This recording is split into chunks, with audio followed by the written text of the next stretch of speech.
सामने तो होगा भाई, न्याजी बद्र भाई के सामने। हाँ एक सेकंड।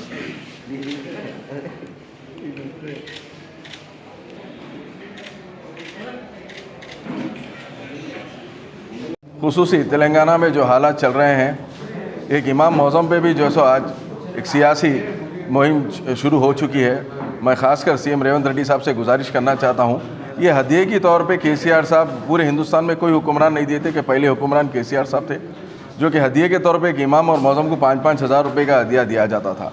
आज उसी के भी अंदर जैसे आप इमाम मौज़म को ये कहते हैं कि आप इनकम सर्टिफिकेट लेकर आइए, वो लोग कहाँ से लेकर आएंगे? मेरे को एक बात बताइए आप, एक जिसकी तनख्वाह, जिसका हदिया 5,000 रुपये, उनका एक इनकम सर्टिफिकेट कहाँ से लेकर आएंगे वो बंदा?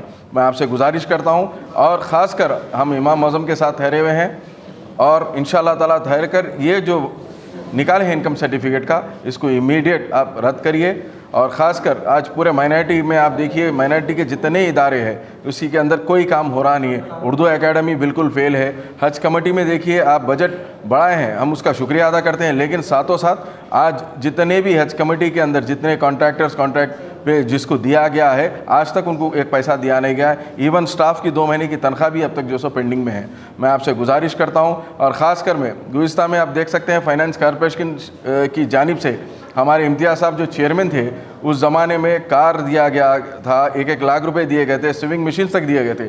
आज नए चेयरमैन साहब जब से आए, कांग्रेस बनी है, आप देख सकते हो उन्होंने क्या करें। महबूबनगर में अपने थोड़े मशीन जो बचे हुए थे टीआरएस की दौर के, वो बांट दिए, और ख़ासकर राजेंद्र नगर कॉन्स्टिट्यूंसी में थोड़े बांट दिए। उसके बाद करे क्या माइनॉरिटी फाइनेंस कॉरपोरेशन से? और एक चीज़ को मैं आपको एक इंपॉर्टेंट इशू में बताता चलूँ कि आप ये देखिए कि वक्फ बोर्ड के तहत आज कांग्रेस ये बोलती है कि हम वक्फ बोर्ड के बिल के ख़िलाफ़ है, और दूसरी तरफ आप देखिए माइनॉरिटी की गवर्नमेंट की तरफ से, माइनॉरिटी डिपार्टमेंट की तरफ से ये ऐलान किया जाता है, ये ऑर्डर दिया जाता है कि कोई भी माइनॉरिटी का कोई फंक्शन, कोई वक्फ बोर्ड की कोई एक्टिविटीज़, ना तो कोई बोर्ड मीटिंग, ना तो कोई तौलियत का, ना तो मुतवलियों का, ना तो ख़बरस्तान कमेटी, ना तो मस्जिद कमेटी, कोई चीज़ का काम नहीं होना जब तक सुप्रीम कोर्ट का फ़ैसला ना हो। मैं ये पूछना चाहता हूँ कि बाजू की भी रियासत, कर्नाटका की रियासत में भी आप ही की कांग्रेस गवर्नमेंट है, वहाँ पे आप देखिए कि वक्फ बोर्ड के पूरे एक्टिविटीज़ चल रहे हैं, पूरे काम काज चल रहे हैं, और क्यों आप यहाँ पे ऐसा सौतेला सुलूक हमारे साथ, खासकर तेलंगाना के मुसलमानों के साथ आप क्यों करना चाह रहे हैं? ये हमारे को कुछ समझ में नहीं आ रहा। और मैं खासकर जितने लोग उस ज़माने में घर घर फिर कर, मैं किसी का नाम लेना नहीं चाहता हूँ, जितने हमारे, चाहे वो कांग्रेस के मुसलमान लीडर हो या कोई भी उलमाए, जो फिर कर जो सो ये बोले कि कांग्रेस हुकूमत को हमारे को लाना है, मैं उनसे सवाल करना चाहता हूँ कि आप लोग जब एक मुसलमान का वोट ले सकते हैं तो क्यों आप माइनॉरिटी मिनिस्टर क्यों नहीं आप रिकमेंड करके सीएम साहब से एक मुसलमान को माइनॉरिटी मिनिस्ट्री क्यों नहीं दिला रहे? आज पूरे रियासत में आप देखिए कोई माइनॉरिटी मिनिस्टर नहीं है, पुरसाने हाल नहीं है माइनॉरिटियों का। हम किसके पास हमारी जाकर ये बात बताएं? हम किसके पास जाके हमारी फरियाद ये सुनाएं कि भाई हमारे साथ ये हो रहा? आप एक इमाम मौज़म का ही ले लीजिए, आज जो 20 लाख रुपये बच्चों को यहाँ से ओवरसीज़ को बाहर जाने देते थे, आज वो भी ठप है। रेवंत रेड्डी साहब से मैं गुजारिश करता हूं कि आप तो इमाम मौज़म को 10 से 15 हज़ार रुपये का हदिया दिए थे, आपके मैनिफेस्टो में क्या गया था? आपको ऐलान करेगी ये चीज़, और आज एक आप 5,000 को आप इनकम सर्टिफिकेट पूछ रहे हैं, क्यों? कि आपको पैसे इतने कम हो चुके हैं कि एक इमाम मौज़म की तनख्वाह रोक के आप माइनॉरिटी बजट चलाना है क्या आपको?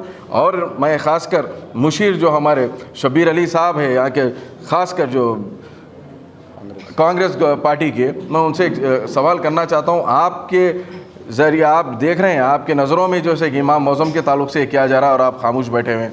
2 साल से शिया भाई हमारे जो माइनॉरिटी के हैं, वो लोग हाथी की इतनी प्रॉब्लम हो रही। गुज़िस्ता में कभी केसीआर साहब की गवर्नमेंट में 3 महीने पहले बुलाकर जो सो जितने सबील है वो सब के हदिये दिए जाते थे, आशुर खाने का रिपेयर किया जाता था। 2 साल से आप देख रहे हैं कि हाथी की लड़ाई चल रही है, और 2 साल हो चुके हैं। आप 2 बार मुहर्रम के जुलूस में जाकर ये वादा करें कि आते उस साल हम हाथी लेकर आने वाले हैं बोलकर, वो हाथी भी कब आने वाला है क्या है? मैं आपसे रिक्वेस्ट कर रहा हूँ कि आप माइनॉरिटीज़ के तरफ से कांग्रेस पार्टी आई है, तो मैं उनसे भी ये गुजारिश कर रहा हूँ कि आप लोग ये चीज़ ठहर कर सीएम साहब से कराइए, खासकर पहले माइनॉरिटी मिनिस्टर का कराइए, और जितने माइनॉरिटीज़ इशू है उन सबको एक बार एक हमारे से रिलीफ कराइए। और ख़ासकर हम इमाम मौज़म के साथ पूरी बीआरएस पार्टी ठहरी हुई है, और इंशाअल्लाह ताला हम इसके लिए बराबर मुँह तोड़ जवाब देंगे, और वक्फ बोर्ड का हम बराबर धरना करेंगे अगर ये चीज़ अगर वापस ये लोग इमाम मौज़म की नहीं ली। शुक्रिया।